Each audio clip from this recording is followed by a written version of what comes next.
Yo, what's going on? This is Richard Henry, your favorite rapper. Now I just want to take this time to tell you about my story as to how I became involved in hip-hop.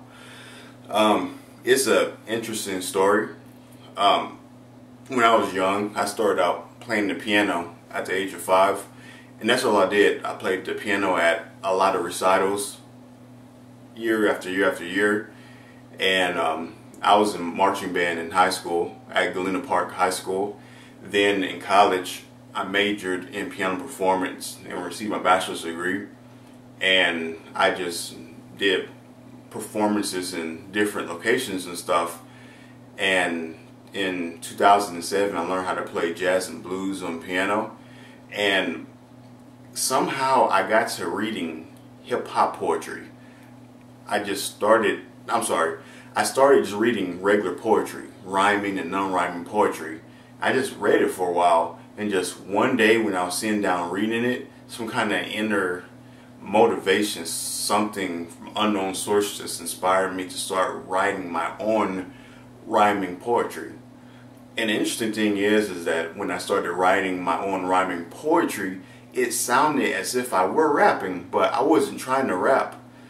And I guess that was that part of me coming out, because from the time I was 10 years old, I've always listened to different kinds of music, including hip-hop, but I never ever thought about rhyming or rapping. I remember in high school being around the guys who could rap really well. I couldn't flow. I had no flow. I had no rhyme. I couldn't do anything.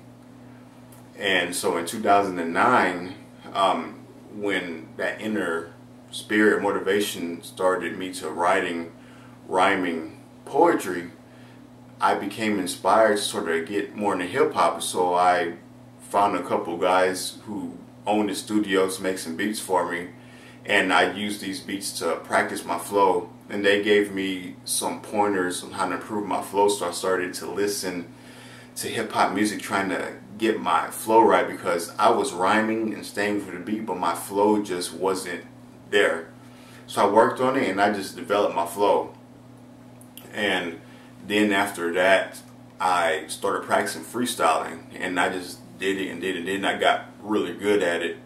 And then in 2010, I started my own website, the Hip Hop Nights website, and I started to think of ideas how to expand and stuff. So I wrote a couple of ebooks that you always see me advertising, and that's pretty much my story. I've always been involved in music, and I never ever really was part of the hip hop crowd growing up. I mean, I was always the clean cut kid making good grades and stuff, so I never was with a crew or or anything like that. And a lot of people find it very surprising that I want to rap. I have a natural ability for it. It's just something that was already inside me. It just took a while to come out, and that's basically what it was. And so basically I'm a pianist, and then I rap, I'm a freestyle, and I'm trying to use my knowledge to spread it to other people, everything like that. So now you know more about myself. Perhaps I'll share more. But until next time, check out my videos and rate them and share them.